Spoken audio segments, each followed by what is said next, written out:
Hey, Star Wars fans, guess what? Time for another rousing episode of Rule of the Galaxy on the Rule of the Galaxy podcast. It's Joe in the pilot seat. I know that I've taken a few weeks. I was ill. Then we had Clone Wars Chronicles that Nick put into the system for us. And so it's been a while since I've been running the show, and I've missed everybody. And I'm glad you're all still with us. But you know what? As always, you can follow us at Rule the Galaxy SW on Twitter. Rule the Galaxy, just Rule the Galaxy on Facebook and YouTube, and Rule the Galaxy SW at gmail.com, because I think you're going to want to email us and make some comments after this show, because we have got a fabulous special guest tonight with us. And, before we kick into our special guest, let's get some of the regular co-hosts who have been running the show for me while I was out. Alfie, how are you tonight, sir? How's everything going? Everything's going good. Ready to get back at it tonight after that week off. There we go. Have you bought any more new Star Wars stuff? I know we're going to talk about it. There was all kinds of announcements of new toys and new things coming out. You haven't bought anything. Well, you were at Ollie's. You bought some stuff at Ollie's the other day, I right? got some stuff at Ollie's the other day, and I ordered that Boba Fett backpack from Walmart. I looked good. Yeah. I keep wanting. I'm a big Adidas guy, so I keep wanting to go get those Adidas Boba Fett shoes and the Boba Fett sweatshirt I just saw from Adidas. So, DDoc, the shelves behind you are looking great. I know they're just a rental, like you said, but they still look really good. How are you, sir? I'm doing good. I did a little rearranging before the show tonight. You were talking about buying new stuff. I actually snagged this Moff Gideon for the people on the podcast. I'm showing it on YouTube. The Moff Gideon carbonized figure, and this thing is freaking awesome, man. I saw that on the shelves and I grabbed it so quick because I just finished a Mando season 1 rewatch, and Moff Gideon is badass. So I'm excited about that grab. Not one that I expected to ever buy, but I saw it and had to get it. Moff Gideon is a great character, and Giancarlo Esposito does a great job with that character. I hope we get to see more of him in season 3 of Mando. But you know what? We talk all the time, the three of us. Heck, we text each other 27 times a day. We've got a special guest who we really just connected with on Twitter, and then once we connected with him on Twitter, we really all jumped in and saw the great work he's done on YouTube. First time on the show, hopefully not the last time, but a great follow, a great Star Wars content creator, the first Okiro. Okiro, thank you for being a part of the show. Welcome to Rule the Galaxy. Hey, thank you guys. Thank you for having me on. I really don't do many podcasts because I'm always a little I'm actually a little shy to do them, but I like you guys' podcast, and I like following all of you on Twitter. So here I am. Well, I tell you what, you're taking us to another level, because we are a bunch of guys just goofing off and having fun and talking Star Wars. But then when we go and check out your videos on YouTube, and it's just the first Okiro on YouTube as well, correct? Yeah, first Okiro everywhere. Yep. They are some great videos. You've got some shorter ones, you've got some longer ones. They go really in depth on things. They are fun, they are entertaining. Some of them get a little deep. So I know if you're a Star Wars fan and you're listening to our show and you haven't checked these out on YouTube, the first Okiro, Okiro, you need to go check those out on YouTube. Before we get started on anything, give us a little background, give us a little reason as to why you have this passion for Star Wars, and why you're just all over Twitter, and you just crossed 11,000 followers on Twitter and all over YouTube. What brought you to Star Wars, and what makes you want to stay a part of it so much? Oh, well, it's actually pretty simple. You see, my parents are cultists, and they got into Star Wars during 1977. That was their first date. And after then, they just became mega obsessed with it. So they said, you know what? We're gonna imprint Star Wars on all of our kids so they have an unhealthy obsession with it like we do. And so I'm the middle kid. So yeah, my parents sat me down when I was a little toddler before I could have any free thought and said, you know what, you're gonna love this franchise. And yeah, I did fall in love with it. I got to watch the OT when I was a little youngling. Then when I got older, I got to watch the prequels in theaters as still a youngling. And then I got to see the sequel trilogy. and then somehow I'm here. Yeah. So obviously it's a great story, and we found a lot of times it's fathers and sons, or mothers and children passing along the Star Wars love. Once you got that love and that feel for it, is there anything that really initiated you to say, was it your background, is your education, your schooling, or was it just something, a passion that made you want to do the videos that you do? Well, ironically, the funny thing is, I really never wanted to join the Star Wars community. I always knew about it. Like, I remember growing up, my mom would read me. My mom was the person who read me the Star Wars books. My dad was usually the person that says, "Yeah, no, you're only gonna watch the movies." And my mom was like, "No, shut up. He's gonna watch. He's gonna read the books and play the games too." Like, my mom's more lore, my dad's more nah, shut up, just movies. Okay. And I knew about the Star Wars community, but I'm like, oh God, I'm not joining that. I've heard enough stories about them. But then 2020 hit and the world ended. So I'm like, you know what? I'm kind of stuck inside every day. Screw it. Let's join this little fangled thing called Twitter. But the problem is Twitter has like a character limit, and I like to ramble. So I'm like, oh, okay, well, let's join YouTube and just sound like Kermit the Frog getting busy with Satan in videos for however long I do a YouTube channel. And I guess here I am. I kind of fell backwards into this. I have no idea why anyone actually listens to me, but they do. And I'm just ranting to myself, basically. I'm talking to myself. And I'm like, if someone likes what I have to say, hey, that's great. If someone doesn't really like what I have to say, hey, that's also fair. I just want to talk about things I like, and I'll keep talking about it as long as I like it.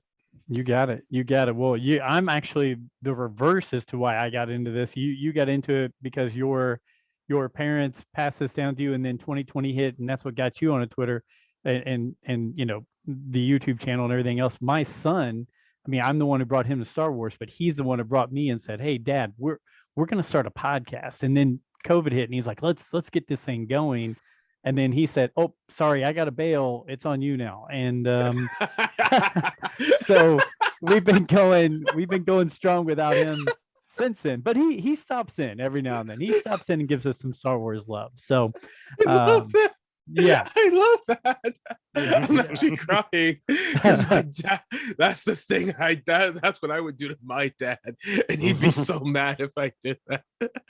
well, and these guys are the first to tell you is, my son said, "Oh, I'm out," and I said, "Oh, well, we got a kind of thing going here." So I called up Alfie, and I called up Nick, and I called up Brent Dykman, and I called up my friend Mass, and I was like, "You guys want to keep doing this?" And they're like, "Yeah, let's go, let's do this." And then this crazy Doctor Who lookalike, like you said, DDoc down here said, "Well, I like what you're doing too," and then he made me this awesome sign, and so he's been a perfect fit. So we've just kept going, and you know what, we do it because people say, "Hey, we like what you're doing." So like you said, if people like what you do, you might as well keep doing it. So I've talked long enough. Alfie, DDoc, you guys have been checking out some of Okiro's videos and things. Are there anything initially that you'd want to say, "Hey, I really like this," or what made you want to create this video or this topic or anything like that? Well, I could start off by saying I was just rolling through them last night, and I'm just like, this is like the smarter brained version of my brain when it comes to Star Wars. I'm like, I need to come here for education because I'm a big Star Wars fan. I love it, but I mean, you definitely take it to the next level with stuff in your videos. It's like we've been debating in the group text about Marvel and Marvel versus Lucasfilms over the last couple of days. Brent and Alfie have been going back and forth, which is really enjoyable. And Yes. I just watched your video on that last night, and I mean, it was so funny to watch that after having us discuss it as well, and just seeing all the points you made on it. It's really intriguing how in depth you go into it. I honestly just kind of I'm kind of used to bringing up things like in discussions. Like I got this one best friend, we talk every single day, and usually like when I say something just to make sure it's like correct, she'll be like, "Oh, okay, can you source what you said?" Because she wants to read it too. And I think that's kind of what started in my videos, because I'm like, okay, just let me source what I find so I get things correct. And I guess also Twitter helps because like Twitter is very, what's what I want to use? Straw man. So like they want to make you have to be very explicit with every single thing you say inside everything you say. So I'm like, you know what? I don't feel like explaining myself twice. So let's just dig it up and dig it up and dig it up. And that's kind of how I approach my videos. Like if I'm gonna bring up a topic, I kind of want to know why. Because it's not just about the what to me. I want to know why something happened. 100%. Alfie, how about you? Any quick questions before we really kick in? Yeah. After watching some of your videos, which were very well done, I really enjoyed them. What's the time thanks, man. it takes to make one of them? As far as Oof. recording, then editing, then adding the graphics. Okay, well, it depends if I want to be an idiot, if I want to be smart. So if I want to be an idiot, which sometimes I am when I make these videos, I will just edit without any free thought in my mind. Like I'll record, like here's my process when I make a video. First, I'll try to think of a topic. And usually depending how long it goes, it'll be like 7 pages or 10 pages for the longer videos. Record it. I kind of got to wait till a little bit late because I live in the city and like all you hear is traffic, and like my neighbors. So I'll wait late, I'll record it. Then the next day I'll sit down, break up the audio, clean it up in Adobe Audition, and then go into Adobe Premiere and get whatever footage I need to get, chop that up, put it on a timeline, and then as I'm trying to edit it, I'll be thinking of like little jokes to put in there, little memes to put in there, references. And if I get any other extra ideas, I'll go back in like Pro Tools and just re-record some dubbed over lines or some extra stuff. So on a good day, if I have everything prepared, it'll take me like 4 hours. On a bad day, it'll take me like a week. Yeah, I don't know. I mean, as much as I would love to jump into that kind of time frame on it, I'm more the don't. If you love yourself, don't. Please. If you Plus, I love have my any wife is the self-respect, thing. don't. Yeah. No, I believe me, because I could sit there and go down the rabbit hole and we could be on this show for 2 hours. Then I could go add all things into it. Right now, I'm like, you know what? Hour and a half at the most. We're good. Throw some music in. It's all good, right? We're good. Yeah, no, I can't imagine the work you put in on it.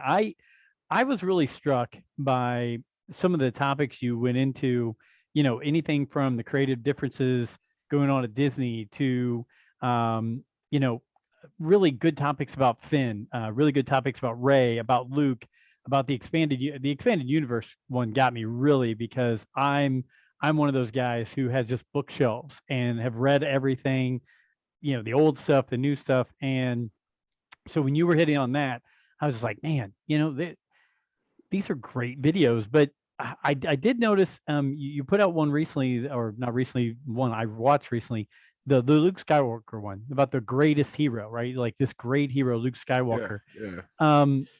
You know, I think that is one thing that stands out to people, and I think not to just blow the whole show up, but I think knowing that that's where most people do hold Luke is this high thing, this high level.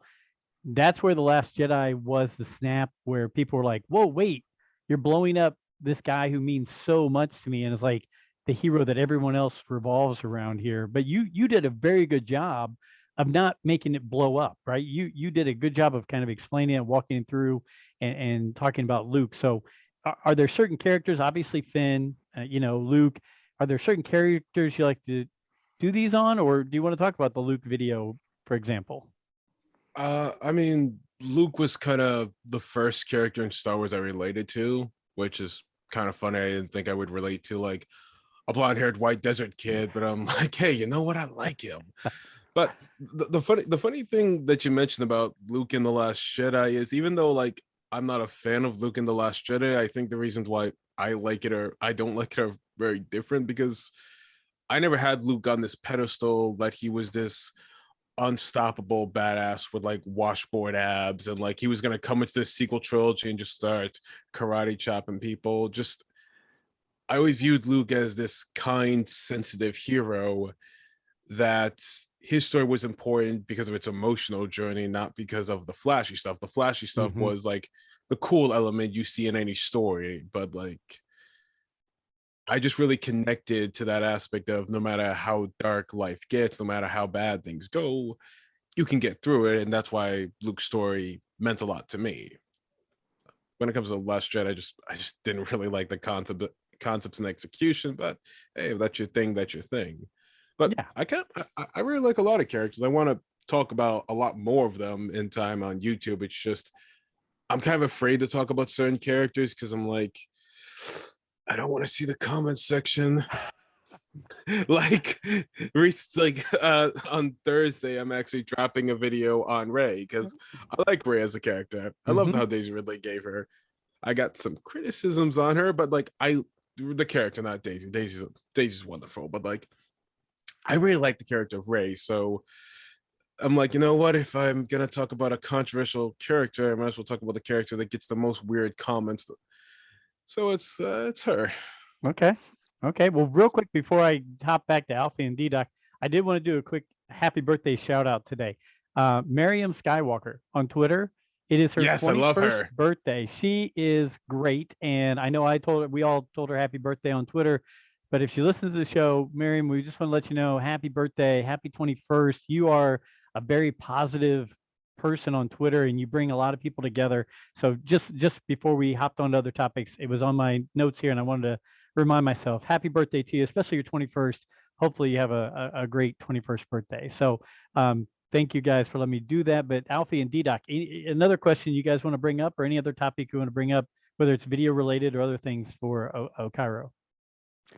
I have it's funny because I just like jotted down like real quick notes like 2 minutes before this, but one thing I wrote was reasonable voice, and I feel like Okiro has a way of communicating how people had issues with well, I guess you could say sequel trilogy in general. He has a way of communicating it without it turning into an argument. It's like, I like this character. I like this character. I wish they didn't do this with the storyline, but that's okay. It's like, I honestly think you have kind of like a calm voice within the Star Wars community. I think that's why you resonate with people, is because it's not like in the comment section where people are, trying to shiv each other in the comment section. I hate, like, it's a war down there. You know what I mean? I try to, fun fact, actually, I try not to look into the comments so much. It takes me forever because I'm like, what am I gonna get when I go in here? But I kind of have to, because some comments are like, oh mother of God, I gotta get rid of this. That is horrible. You are a horrible person, sir. I gotta delete this comment. Yeah, but it's very, to me, it's a very like even keeled view of certain issues, and I can just relate to it. That's why I enjoy your channel. Honestly, man, I'm just kind of tired of seeing the arguing. It's like going to a family. It's like going to a family reunion and like your uncle, your dad are fist fighting over the potato salad, and you're just like, man, can we move on? It's been like what, 4 years? You guys are still fighting about this, and it went from like that's the reason why I never really wanted to join the Star Wars community, because I'm like, you guys always fight, and it just got like worse. Like 2017. It got so bad I was hearing it like outside of things, because I got some people IRL who are in the fandom, so I would always hear crazy stories from them. And then 2019, it's like, oh God, more craziness. And it got to be 2020 where I'm like, hey, let's just see it from my own eyes. And after 1 year, it went from, Jesus, you guys, just you don't have to like everything. Like, this is, you got two sides of the fandom who either want to say, if you don't like anything, if you don't like everything, you're the problem, or if you like this, you're the problem. I'm like, guys, it doesn't matter what either of you guys like. Just, if you like it, if you don't like it, that's fair, but you don't need to attack each other over it. It's just Star Wars. Nope. Alfie, how about you? Any comments or things you want to bring up? Yeah, out of the upcoming projects, what's the one you're most looking forward to making a video on? Well, as long as they don't get canceled, they would have to be the Obi-Wan. I know. I think out of all of them, though, it's kind of a flip of a coin between the Obi-Wan Kenobi show or the Ahsoka show, because those are the only two projects that definitively I think are going to absolutely happen. But like, I'm kind of torn because I'm more excited for the Ahsoka show just because like that's not a prequel, so like it's got nothing to do with how it ends. I know how the Kenobi show ends. It's called A New Hope.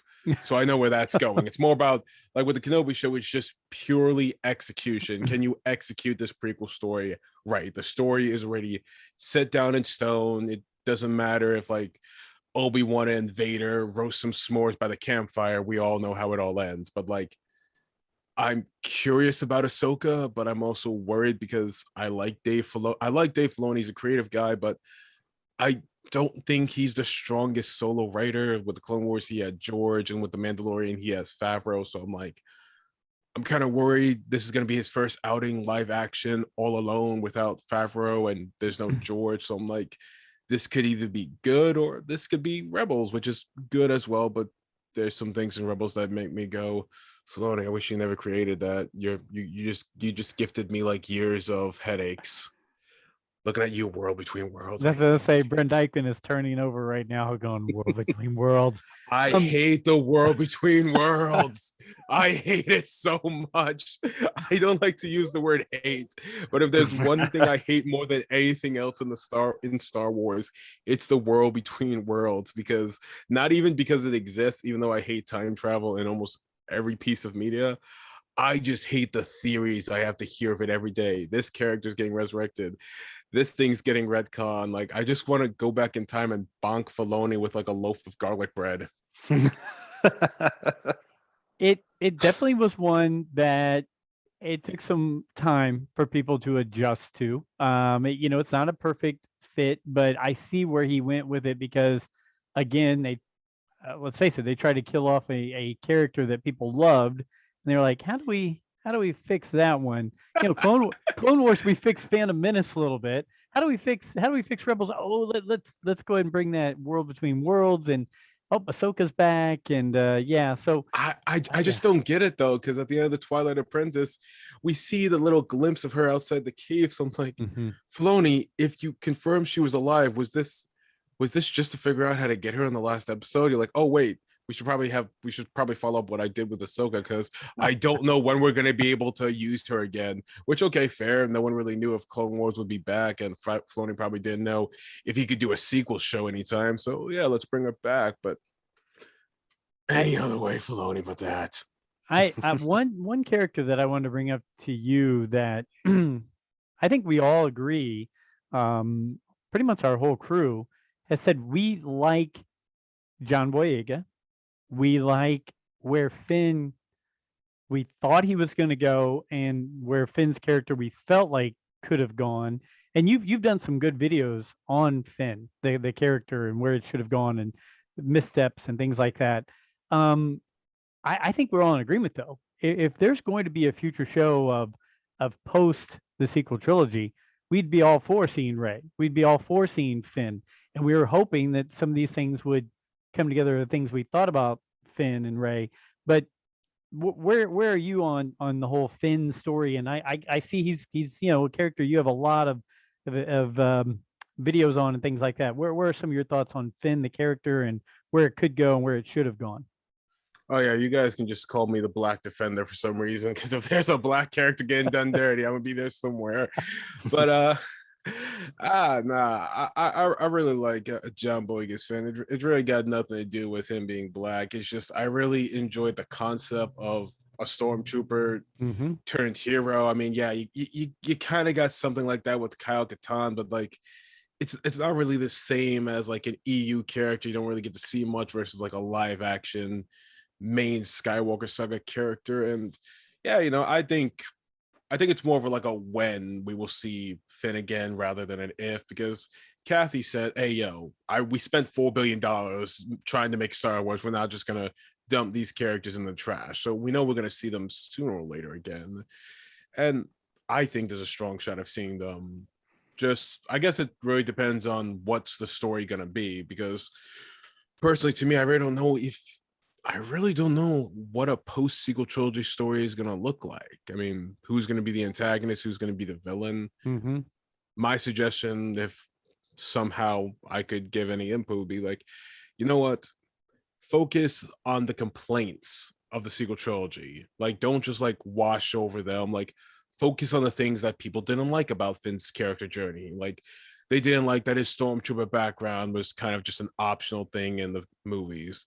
They didn't like that they never got any resolution with, is he force sensitive? Is he not force sensitive? And if he is force sensitive, which they did confirm, in what capacity? Can he sense stuff? Can he move stuff? Is he going to get a lightsaber?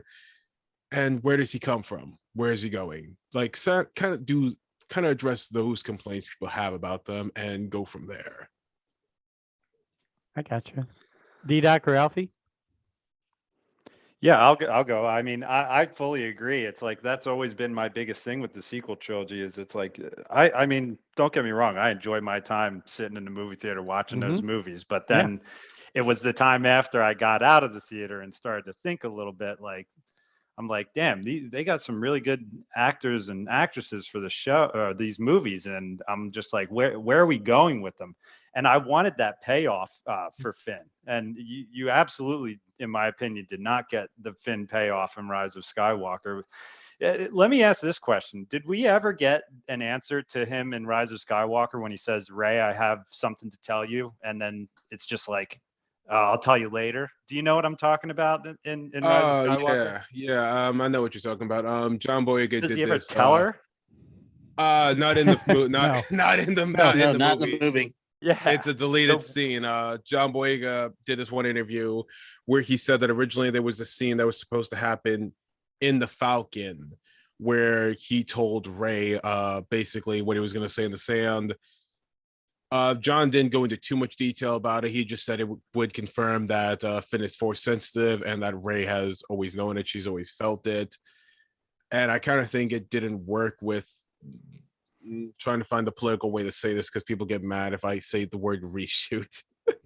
The way they wanted to take the Rise of Skywalker in the theatrical cut of the film. So that scene didn't work for that story because they changed that film around a lot in the final cut. And that just takes me back to it's like what are they thinking by even putting the Rey, I have something to tell you in the movie and then just not completing it. It's like I've watched that movie a couple times and I'm like, did I miss something? Does he ever tell her what he's talking about? But yeah, I mean, I just think some of them got done dirty. I think that was JJ and Terrell just being trolls. Like, if we can't keep the scene in here, we're going to keep this scene in here to bug everyone so they keep asking you. And it's been almost 2 years. The fact that you're asking the question shows they did their job right. Yeah. Like, that's a troll job if I ever seen it. You could have just had them sync, but they're like, I'm not happy we got to cut this scene. Let's just, let's screw with the audience a little bit. Alfie, before we hop on to some other things, any other questions on videos or anything like that for Cairo? I just completely agree with you about the Finn, just like you said and DDoc said. I felt that was just a really wasted potential of a story there. I really hope we get to see some payoff on Finn's story. And I mean, if you even think about it, even in The Force Awakens, the first 10 minutes of the movie, Kylo Ren and Finn, they have that connection right there. And it's like it goes and then it goes nowhere. Yeah. I'm actually on this server with a couple fans of TFA is a weird movie in the sequel trilogy because like even though it's the movie most people can agree, like most people can say, oh yeah, it was a solid one. It's weird to talk about it online because it's like, I don't know, there's like a weird stigma to talk about online because no one really wants to. You mention it, people are gonna start bringing up the controversy of what happened after. So it's like, exactly, let's just not talk about this one film that came out. Let's just ignore it. But no, it is kind of funny about Kylo and Finn not going anywhere. I think I was talking to Palpy Memes. I think some of you guys know Palpy Memes from Twitter. I love that. Like I said, if I just meant like if they would ever bring Adam Driver back to Star Wars, like even as a Force ghost, I would think one way to kind of resolve the whole Kylo Finn thing is for Finn and the Force and like the Force ghost of Kylo Ben Solo, whatever the fandom calls him now, those two characters to like meet and resolve their issues, because Kylo's story is done with Rey. Like that's it. He's they dealt their stuff. Like he's dead now. Right. Daisy said Ray's running through the woods somewhere, happy. So okay, and like, so he's already in the afterlife with like his parents and the cosmic force. So like, if there's one character left that kind of has to get resolved, I would think that would be Finn. And lots of people have questions about it. So screw it. If you want to make a Finn show, have Adam Driver appear as this like ghost who just keeps popping up. I'm sure you can like kidnap Adam and get him to do a couple scenes. Yeah, I think he's even. I think Ray, Finn, and Kylo have all said if the call comes, we'll take a look at it. Right, we'll listen to it. I think the only one who's kind of jumped out and said it better be worth a lot of money is Poe, is Oscar Isaac, and I think even him, depending on what the project was or whatever, you know, never say never, but he's the one I think is most reluctant out of any of them. So it's funny you say that because I actually don't think we will ever see Oscar in Star Wars again for some time. For kind of two reasons. Like one, no offense to any Poe fans, I like Poe too, but he's not really the Han Solo. Like even though people compare him to Han Solo, he's not really as popular as Han Solo, and he didn't have that like he doesn't have like the Han Solo connection, because even if Harrison didn't, you were always going to get him back if you wanted to bring Leia back because they're kind of married. So like that was kind of a package deal, and Han Solo was a very popular actor. Harrison Ford's a very popular actor. I don't see like, unless someone just really is a big fan of Poe, I don't see any future Star Wars stories going like, do we kind of need Poe in this story, because Rey's already a pilot, Finn's already a soldier, so like I don't think there's gonna be a sequel trilogy situation where like we need to force a trio together again. I think if we see Poe, it's probably going to be in a very limited capacity, and also Marvel has got him in a chokehold, and you know Kevin, I don't care, he's gonna throw hands with all of Lucasfilm if they steal one of his actors. Kathy's gonna have him knocking on his door like, Kathy, stop emailing my actors. They're mine now. You don't get Oscar Isaac back. You know, the one thing that I'd say is I'm all for having Poe back if Zori Bliss is part of the package. Bingo. Ooh, I love Kerry Russell. Thank you, J.J. Abrams. Thank you, J.J.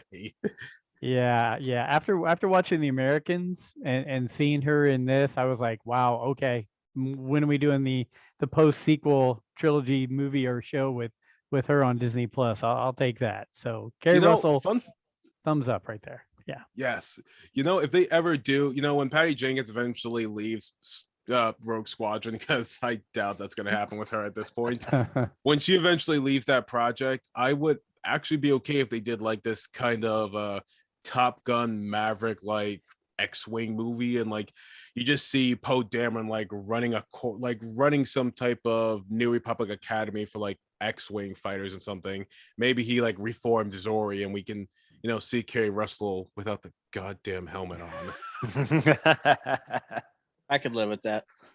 Hey, I saw Okiro, I noticed today, I believe it was today, as we were getting ready for the show, you had posted something about choosing, if you had to choose between Maul and Thrawn, if you were going to go with one of those as being like the baddie, right, of Star Wars. You posted it.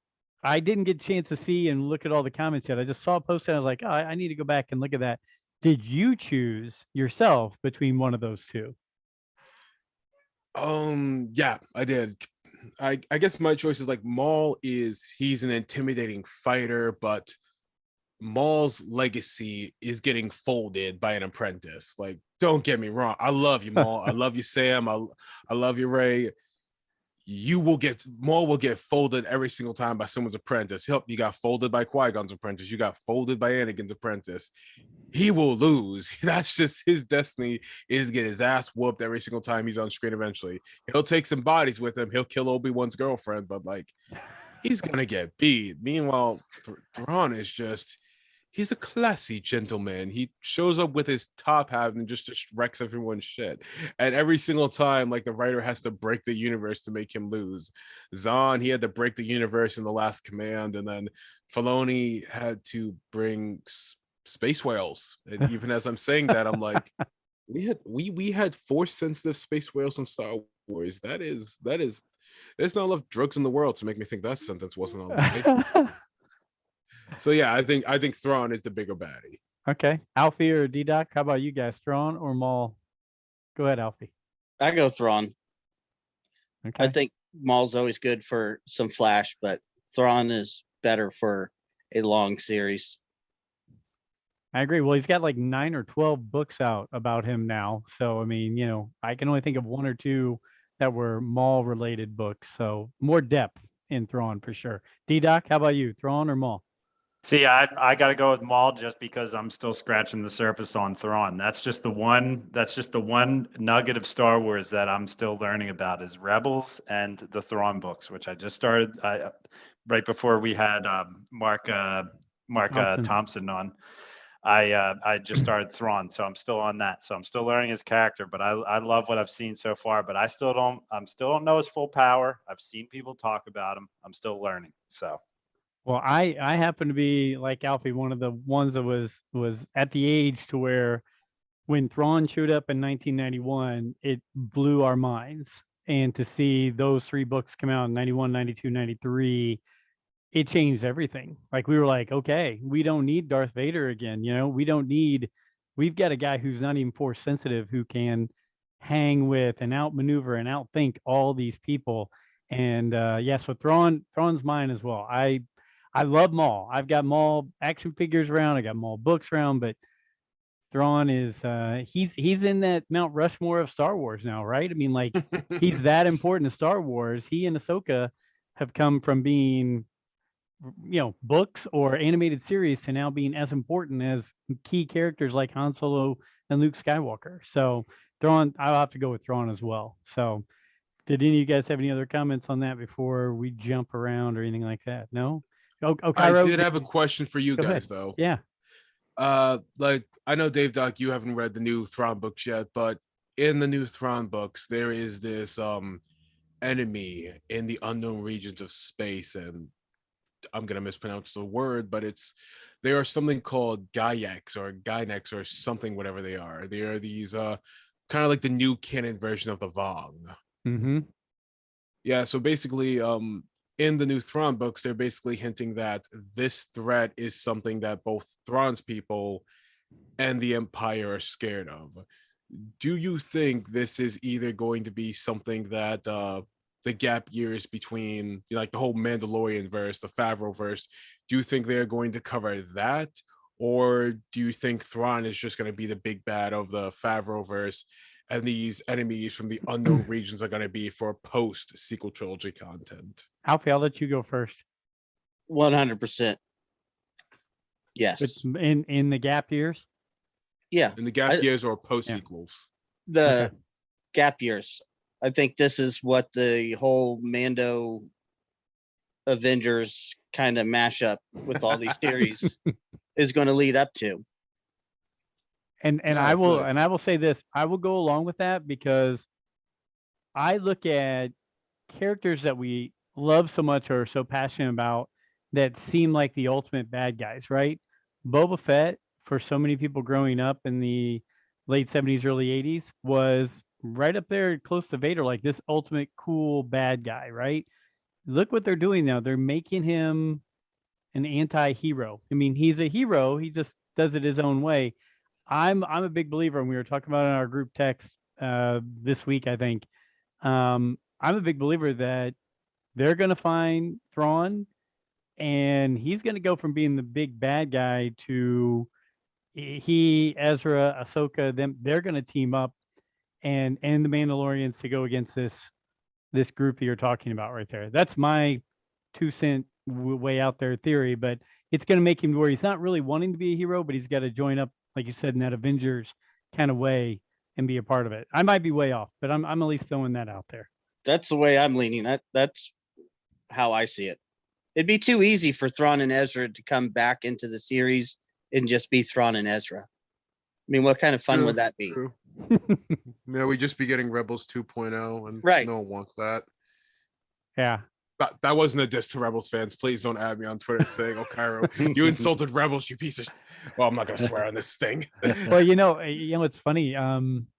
Brent is a Rebels person, not a Clone Wars. Joey is a Rebels person. He likes Clone Wars, but he loves Rebels a lot more. Massengale he does not really care for the Rebels. He cares for season 4, 5, 6, 7 of Clone Wars. So I mean, like you said earlier, Cairo, it's not about loving it all, right? It's finding the parts of it that Oh, you screw like. that. Find the parts you like and just share and be a part of that community by the things you do like instead of the things that you don't like. We're the first ones to admit here. The Last Jedi is not our favorite movie, but you know what? We'll watch it, especially when we're going right through the numbers to get ready for the next movie. I can guarantee I'm going to sit down and go, I'm going to watch all 11 or whatever in a row, get myself geeked up and ready to go for that next release. So, yeah. So anyway. It's like food. It's a preference. If you force it all, you're going to throw up. And if you don't accept anything, you'll starve to death. So, yeah, preference yourself. I like it. Hey, go ahead, DDoc. Go ahead. I went to bed last night after binging Okiro's YouTube and just thinking to myself, we're not going to see another Star Wars movie for a long time. Like, that's all I could think about. Probably not till 2024. I mean, there's rumors of another film shooting next year, but you know, this is my opinion on all these scoopers and leakers. No offense, I got a lot of scooper and leaker friends. Unless you're in the theater, unless you're watching it on Disney Plus, don't put too much investment in it too, because things change, and your source has got nothing on Kathy and Disney. If they decide that's not on the cards, it's not on the cards. Like, flashing back to Disney Plus day, we thought we were going to get the Kenobi trailer, and we didn't. So yeah, hey, we might not see a film till 2025. Not to pour more gasoline on the fire, but I read a few articles here or there. Let's go talk about one of our favorite places, Galaxy's Edge, the Galactic Star Cruiser, the new 2,000 plus night stay that you can have there. I didn't read in depth into the articles, but there's all kinds of things about videos being pulled and reviews not being that great. Yeah. What have you guys, Alfie? You read a lot more than I do. DDoc, you do. Go ahead. I'll let you start, Alfie, and we'll go around the horn. Last week they put out like a 2-minute little kind of behind the scenes video, and I don't know, it just seemed, the acting was really bad. It was really cheesy, real over the top, and it literally looked like a set from an infomercial or something. It did not look at all like you would expect this $2,000 a night Galactic Star Cruiser Disney resort to look like. And they have completely scrubbed this video as much as possible from the internet. Not from my computer. I'm guessing it'll end up on a future video, right? Okay. Oh God, no! I don't want Disney to snipe me. I get enough copyright claims from them. I'll admit, if I had the kind of cash, sign me up. I'll go to Galaxy's Edge once a week if they let me. And if I could afford to go check out the Galactic Star Cruiser, I would. But I really want it to be done the right way and make it to where fans want to be there. So, DDoc, go ahead. I think they were so much better off just putting a freaking Star Wars soundtrack onto that and just doing slow camera pans of the premises. If you're going to give anybody a sneak peek, just give little flashes of inside. You don't need to have the guy sitting there like, oh my gosh, what? I feel like I'm on a real Star Cruiser right now, and I'm going to sneak into this room. Like, you know, that's how it felt when you're watching it. It felt like Alfie said, felt like an infomercial. Don't get me wrong. I'm still like, yeah, that would be pretty freaking awesome to go there, obviously.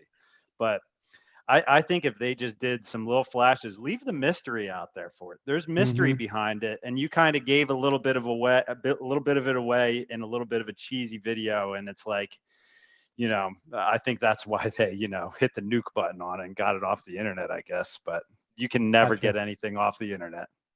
No. Okiro, are you saving that for future use? If I'm sure I won't have Bob Chapek and Kathy under my bed trying to jump me for it, but I've never been to Galaxy's Edge. This little thing that happened in 2020 kind of kept me from going, but I saw the thing for the hotel, and I'm like, you guys are taking the whole evil empire thing a little too seriously. Like, don't get me wrong. I'm sure Star Wars Hotel is a great idea. I'm not paying $2,000 for anything. That's so much money for no reason. I'll just buy a shitload of lightsabers with my addicted ass. Like, why am I going to pay $2K to go in some very cheap Star Trek looking hotel? Like, it don't even look like Star Wars. And I don't even think Lucasfilm really had much to do with it. They probably just got on one phone call and said, hey, what's up? We're making a hotel. Is it legal? Did Disney say yes? Yeah, it's their idea. Yeah, sure, whatever. Like, it doesn't feel like this is an attraction we're making, for the fans, for the interaction. This feels like a Disney decision that was made like, hey, how can we get lots of money from people and exploit people's addiction to Star Wars? Like, that's what it feels like. I'm gonna be honest, this feels like the most Disney decision I've ever heard. And no offense to our future overlords, but like, kind of chill it out. Like, kind of stop with trying to make some money with a get rich quick scheme. Like, spend more time on it. Then, if you want to charge $2K, make it look more 2K. They got the money. They got more money than God at this point. They can make a Star Wars hotel that just slaps. That looks realistic. That looks like this, that, and the third. But like, to bring your whole family, it's gonna run you like $6K.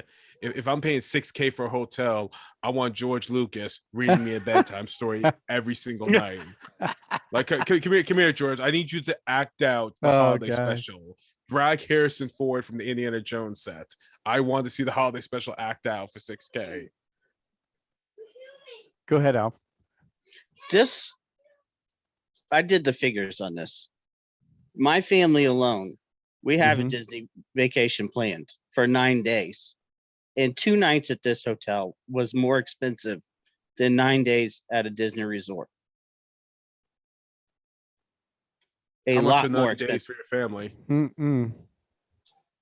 What's that? I think how much would be for like your whole family? Oh, I think it would be like over $8,000. Yep. For 2 nights. What? 2 nights? Because there's 5 of you. Yeah. Yeah. $8,000 for 2 nights. Look, we joke about it. I talk about it all the time. My plan is to take my wife to Italy next fall, 2022. And you know what? I think I'm going to get 2 weeks worth of Italy for, a little bit more than what I would get for 2 nights at the Star Cruiser. I mean, I don't mean to keep bashing it because I love most things about Disney. It's true. When I get to Disney, when I'm there with my kids, when I'm there with friends, it is a happy place, man. I love going around and the music and the rides and just the atmosphere makes you feel great. There's something they're piping stuff into your head there that makes you happy. But this is for the people who like us who are Star Wars fanatics who then say, oh, okay, we get it. Disney can do all these great things. Make your Star Wars land, your Star Wars resort that good. So I've been to Harry Potter land. I can tell you, they did it right there. I felt great at the Harry Potter experience in Universal. I felt pretty good in Galaxy's Edge. It was a good experience, but I thought Harry Potter was like way over the top, even better. So I don't know. Go ahead, Alfie. I've been to Disney twice since they acquired Star Wars. Galaxy's Edge, we went 2 days. Just like you said, it was a great time. But the first time we went to Disney, which was, I think Rogue One came out on Blu-ray while we were there. So around that, still the early part of it, was 100% times more fun than actually going to Galaxy's Edge.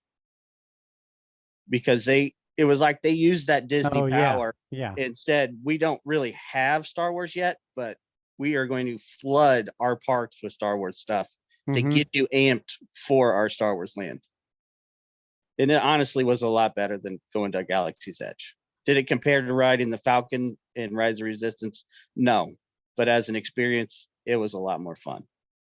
Interesting. Okay. Maybe it was that anticipation, We always anticipate. We always Brand always says, don't get our expectations too high. Maybe we just got them too high. maybe we know too much and our expectations are too high. So I don't know. Um, I I'm looking here at my notes and I have terrible handwriting. Oh, Tamara Morrison says that a lot will be filled in. A lot of holes will be filled in the book of Boba Fett. I'm guessing him coming out of a big hole will get filled in. What other things do you guys see being filled in the book of Boba Fett? Anything that stands out to you? You think will go, this fits in right 5 years after Return of the Jedi? Okiro, I'll let you start because I'm looking in DDoc and Alfie are staring and thinking. Do you have any thoughts on what might fill in some holes there? Yeah, I mean, since this is I'm pretty much assuming by the way the trailers are looking, this is gonna be half a prologue to the Mandalorian from like Boba Fett escaping the giant hentai monster, and like it's gonna be like the Mandalorian 2.5, which kind of shows what happens after he got back to Tatooine and took over the giant slug's palace. I mean, I'm really excited for it because like I got to read a lot of Boba Fett's backstory and legends, and I'm interested to see, well, what are you gonna do with Boba Fett? Is he gonna have a little kid, like a secret daughter running around that he's gonna find? Are we gonna see Daniel Logan again for Boba Fett flashbacks? What is kind of what's gonna go on with the overall show? I'm kind of anticipating it to be like a spiritual successor to Star Wars Underworld, like that crime show that George Lucas wanted to make. So that's what I think this is gonna be about for the most part, but it's gonna slowly transition into more things about his Mandalorian culture, since I'm guessing since Din Djarin sold his ass to the ultimate ginger Bo-Katan, that we're gonna be diving into more Mandalorian culture in season 3, and I'm guessing it's just gonna go into there. And just on a side note, I would sell my soul to Kitty Sackhoff too, so I understand, Pedro. I would do the same thing. Guys, any thoughts? I'll throw out a couple, just toss them right out there. Will we see Hondo and Naka in a live action? Is this the criminal underworld where we might see him? And will we see Omega in any of these series right here? You guys go with your thoughts, but I had to at least drop those bombs out there. That's a big bomb, damn. I know. Yeah, where I was going was I was wondering if we would see Omega, if they tie it into Bad Batch and throw a little more logs onto the fire for Bad Batch season 2 to get a little more excited to see where their storyline is going. But I was also thinking, you have Tamora Morrison for an entire show. He's on set every day. Are we going to see some clone troopers who survived over the years who might, be out there, Are we going to see a couple of Tamoras on screen at one time? Oh God, there might be some old boys. There might be some old boys left out there. Okay. We'll see. All right, Alfie. Yeah, you hit on getting out of the Sarlacc pit, but why did he wait so long to get his armor back? He's dramatic. Well, yeah, I get that. It made for a really good episode of The Mandalorian, but so why did he just walk around Tatooine for 2 years? Was he trapped on Tatooine? Because he had a ship to follow him. Like, that's actually a pretty good question I've always been wondering about. Like, we know why he's there, because like we didn't know if we were gonna put Tamara Morrison in The Mandalorian, but like, what were you doing for like the last 5 years since Return? Like, did it take you that long? Were you just like eating part of the worm the entire time for 5 years? That's what I was wondering. Is was he recuperating? Throw up. Did it take 3 or 4 years for him in back to tank, rehab to get it to where he could even start coming back out into the public eye? Did he become a stand person? Is he part of their culture? And the trailer showed his ship in Jabba's palace. And he's in the Nomad uniform or outfit at the time. So you would assume that means it's been there that whole time. Okay. Good point. Interesting. Oh yeah, that's a. But yeah, nobody took it. Oh, I'd steal that in a heartbeat. Yeah, Boba Fett's ship. Why wouldn't you just take it? Yeah, I mean, how many people had the Falcon? Don't say the ship's name. Don't say the ship's name. That will start fights now on the internet. Boy, I almost slipped up there. Look at us. We're all being very kind and we're keeping everything very civil, not saying things like Boba Fett's ship. That's good. We're growing. Oh, but what you just brought up though is something I didn't even think about when I was rambling. I would actually love to see Omega in the Book of Boba Fett. I do think we are going to see one character that I think I only seen like one person mention, Kira from Solo, because like chronologically, canon wise, ever since Maul is like buried in Obi-Wan's backyard, there's been no one running the Crimson Dawn but Kira. So, and she's still running it as of War of the Bounty Hunters, and that's like before Return of the Jedi. So unless they killed her off screen, which I'll fight them for, please stop killing Emilia Clarke. I love her. She should be still the head of the Crimson Dawn. So that means that, you know, if we're doing with the crime underworld of the galaxy, we should have Emilia Clarke somewhere in there. And like Emilia Clarke, she can play an old Akira because Emilia Clarke is like, I think she's 39, almost 40. So literally she's 20 years now older than Kira. So she can, you know, reasonably play the character older, just change her hairstyle. I think that would be a great character to see in there. And we know from her interviews that she would love to do that. She was excited. She had ideas. She was writing down ideas of, oh, I think a character would do this or whatever. I love that. Yeah, I know. That's so exciting. I mean, I think all of us get really excited when any person who's involved with Star Wars gets giddy and excited, like Ming-Na Wen. When she's sitting there I love thinking, her. oh, where's my character going? Oh, I'm so excited to get an action figure. You see that and it's like it rekindles that passion in us, right? Because we're like, oh, good, we don't have to worry about fighting about this or this being negative. We can just say, look, the people who are doing this really like what they're doing. You know, they like being a part of this. And yeah, I mean, that's awesome. So yeah, Emilia Clarke, I had not thought about that, but you're right. Perfect fit to go into one of these shows right here.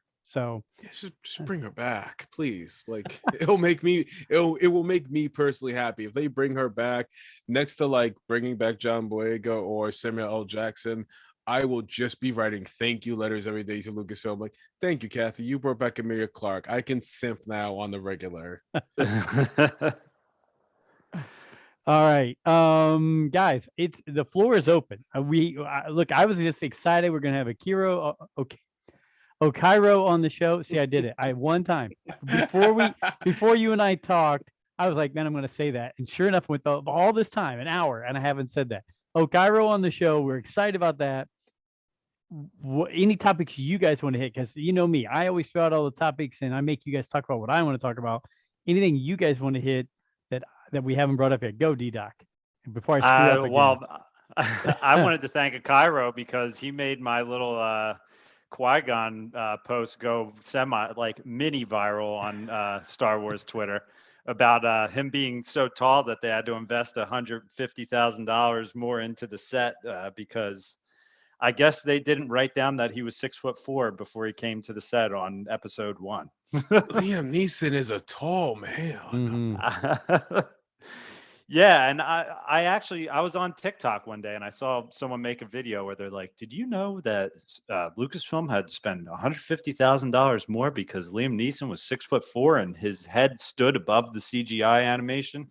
I'm just like, let me look that up real quick. Looked it up, found it, posted it, and then like I had people commenting like, "Well, Darth Vader was taller than Liam Neeson, so you know, I don't know how true this is." I'm just like, I don't. That was like my first time going semi-viral into the Star Wars community, and that was what came up. I'm just like, well, it was different times. I don't. Just a couple decade difference. Yeah. Hey, come on, everybody! I think we all want to see or hear the voice of Liam Neeson, Qui-Gon Jinn. Just say something to Obi-Wan one time during this series. Thread that needle. Just one time. Just thread the needle. Boom. And we'll all be happy with that right there. Which is so funny for me, Alfie, you and I, to be the age we are and basically be the age of Okiro's parents, right? And we're sitting here talking about how prequel characters, we want to hear them come back and be a part of this. So it's just wild, but that's how important they are to us. We are fully engrossed in the prequels right now. Yeah. We watch the prequels every single day. They think I've watched The Phantom Menace every day this week. Oh my God. My daughter. I need to introduce you to someone that they love The Phantom Menace. Well, my 2-year-old daughter loves Padme right now. That's her favorite character. So Padme and I love Anakin, that. we're all about it. I That's so agree. cute. Should we, Okiro, we're just doing this podcast long enough for his 2-year-old to get to where she feels comfortable on the mic, and we'll probably just be able to hand it off to her because we, Yeah. Aw. we're all going to be old guys, and she's going to be the future of it. She's going to be doing live streams and Oh, everything you are else. never too old to talk about your interests. I follow this one grandma who likes to game on YouTube, and she's like 90 something. Fuck. Oh, sorry. F that ageist. F that ageist stuff.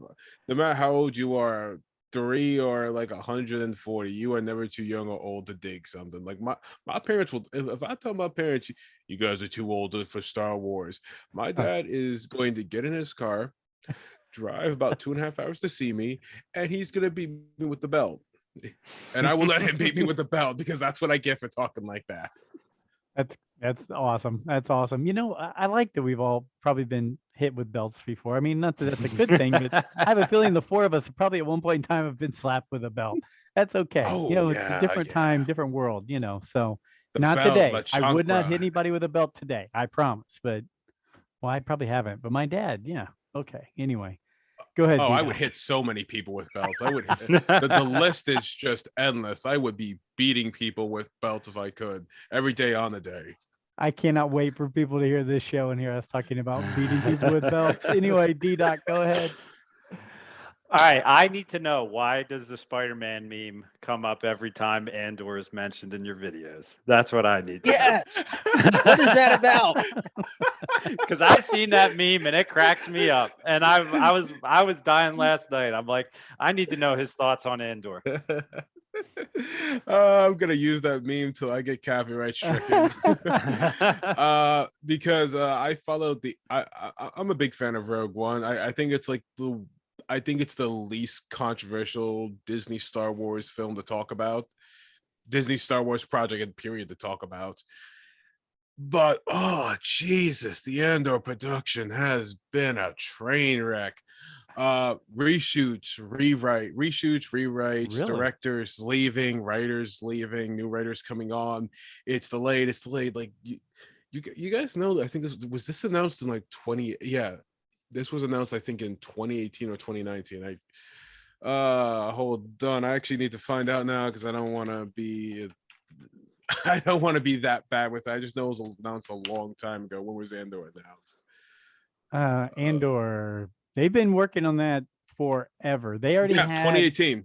Yeah. 2018 Yeah. was announced. So it's 2018, and as far as I know, it's not getting released till like mid to late 2021. Yeah, it was just 22? recently. Yeah. Oh, 22. This film, it's just been like the punching bag of productions. Like, it's happening, but by the grace of Bob Chapek's shiny head, it's happening. It's just, it keeps going through trouble. So like, whenever I mention Andor, I just like to kind of poke fun, like this is the most terrible production I've ever seen. And like, I kind of feel bad for it because Diego Luna is like really excited about it. So like, I can just picture him whenever he gets told like, hey, Diego, yeah, it's delayed again. And I just picture him walking to that music with his head down like, okay, I'll keep waiting. And I feel, and he's a producer on that too. He's not just acting it. So it's he's actively involved in the production. So I just feel so bad because you got everything Favreau and Filoni right on time, right on schedule, no delays. Like not even The Last Jedi was on time. It was supposed to come out in May and it got delayed till December. So I'm like, I feel bad for Andor. Wow. They're gonna start using the deep fake video of him if they come back to do reshoots because he's gonna be so much older than what he was when he started. I mean, he's supposed to be playing a character in his early 20s, almost teenager, I think. And Diego Luna looks good. He looks very good. Damn, man. But he's also, you know, visibly a 40-year-old man. He looks good for a 40-year-old man. Like, god damn, son. But he you know, he is older. So, you know, I don't know how they're gonna do season 2 when you gotta start CGIing him all the time. Disney's gonna be like, yeah, we just got a call from JPEG. What'd he say? He says if we make another season that costs $30 million in CGI, he's gonna walk down here and choke us with his belt, and not in the fun way. Belts again. Yeah, belts again. I mean, I'm really interested to see if they'll, just like with Kenobi, they're saying we don't need to do a second. This is a short-lived, boom, we're gonna hit it out of the ballpark and be out of there. I'm not sure if they'll be able to do a second of Andor, right? I mean, it'll be more I like, don't want them to. No. Like I don't mean to be that guy. I know people. I like Cassian. I like Diego Luna, but like, less is more when it comes to a character we know is already 6 feet. Well, he's not 6 feet on the ground. He's Stardust. But like, less is more. Do we need 2 seasons of you stretching out a story? Would you rather make a nice, tight story that fleshes out these origins, because there's only so much you can do with a character when the majority of his character development already happened in the movie. Agreed. I think that's why Rogue One was successful. You had a beginning and you had an end. You had characters who started it and ended it, and that's why it probably doesn't get as much criticism, because that movie found its way into one of my top Star Wars movies. I love that movie, but I think that's why it doesn't get as much criticism. Make a nice tight show, which is what we're going to get with Obi-Wan, and there you go. Yep. Alfie, how about you? Any topics that we didn't hit on that you wanted to hit on?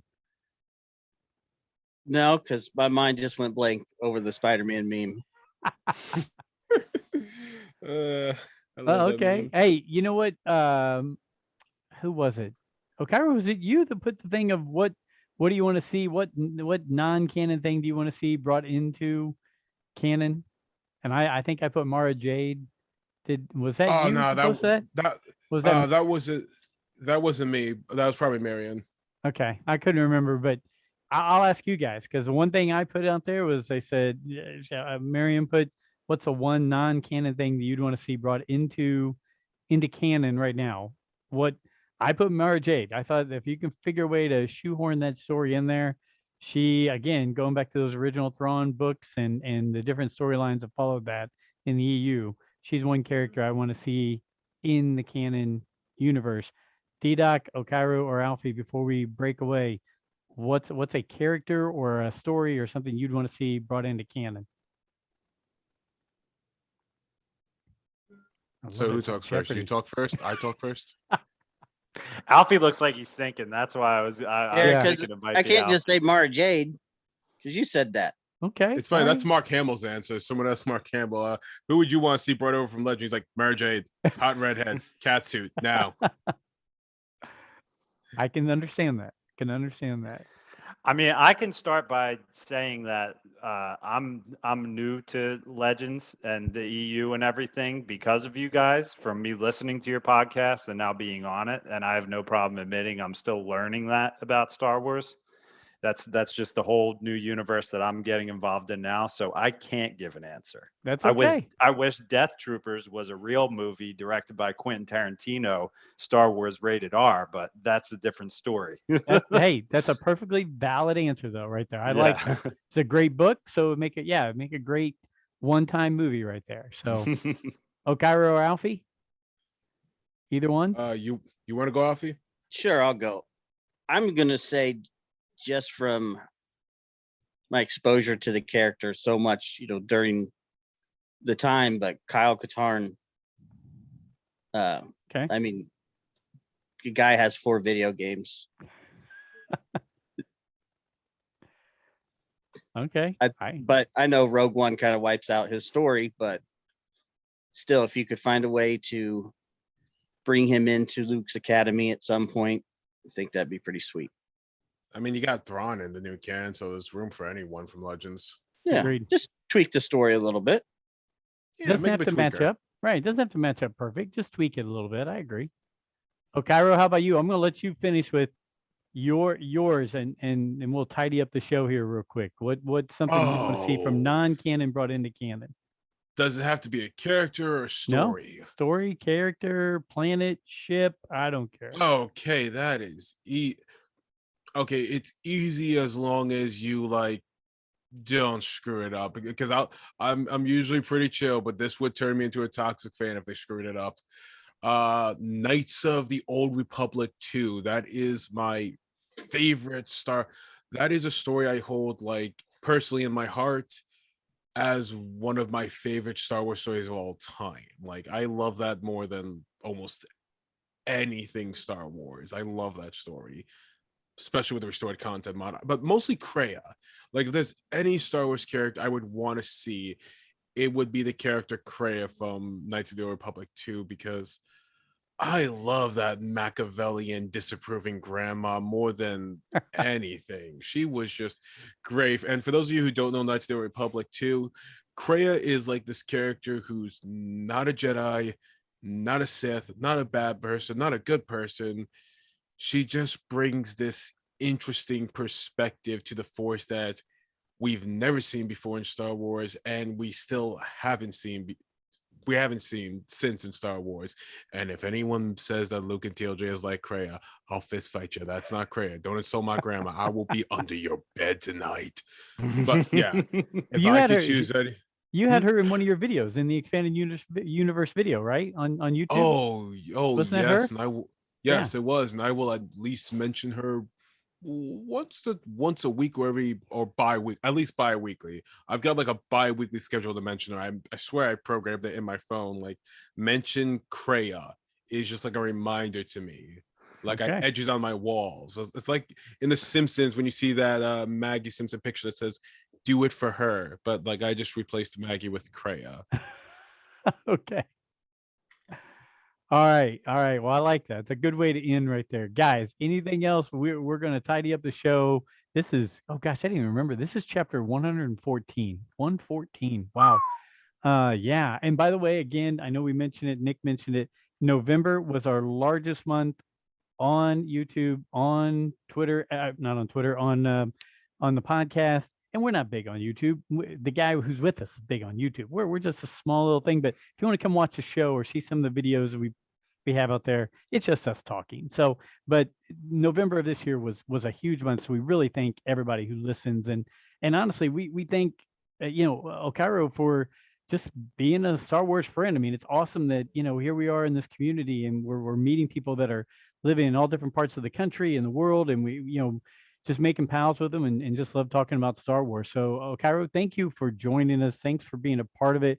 And again, tell everybody where they can follow you, where they can check you out, all that kind of stuff.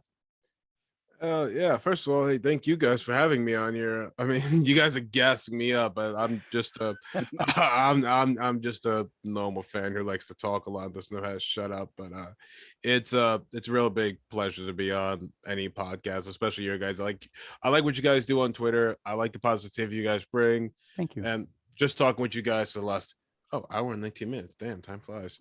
Yeah. It's been fun. I enjoy it. I like this type of Star Wars interaction because I find it's the most relaxed and the most honest versus the more defensive and on guard ways people are on Twitter, so they don't get someone in their mentions. But if you want to find me, it's the first Okiro everywhere, but double check to make sure it's me. But yeah, if you're looking for me, it's the first Okiro on basically every single platform. You'll know it. You'll see typos, or you'll see a lot of inactivity if you're on like Instagram or TikTok, because like I think I barely ever post there, except Tumblr. The first Okiro is not me on Tumblr. It's just some guy who stole the name and never posts just to spite me. Okay. But besides that, the first Okiro everywhere. You got it. Well, man, you are the best. We love all the stuff you put out there, and it's been great to get to know you. We look forward to maybe meeting up sometime at a convention or at some big event and hanging out with more Star Wars fans and just spending time with you. And we definitely, anytime you want to come back on the show, we definitely would love to have you. And maybe after we get through maybe like either Book of Boba Fett or, go into the next show, maybe Obi-Wan, whatever, we'll sit down, we'll chat about it and pick each other's brains about all that stuff on a future podcast. So thank you so very much again. And DDoc, Alfie, thank you guys for always being here. All the stuff you do. DDoc, thanks for all the help you give me on the visual side of things and everything you do to make things better for us. You've definitely improved stuff. And Alfie, I can't tell you how much we just go back to the book of Alfie. Always the book of Alfie, and you're always right. It might piss Brent off from time to time, but it makes us happy, and it's okay because I love that you and Brent stick it to each other all the time. I just sit That's back our and thing, watch it. man. I know. We're like the Odd Couple. You guys are. Hey, thanks to all the listeners, all the followers, everything like that. As always, follow us at Rule the Galaxy SW on Twitter, Rule the Galaxy SW at gmail.com. Just Rule the Galaxy on Facebook and YouTube. Go check out the first Okiro. He is great, and he brings a lot of good, fun Star Wars content to the interwebs. So until next week, thanks again, and may the Force be with you.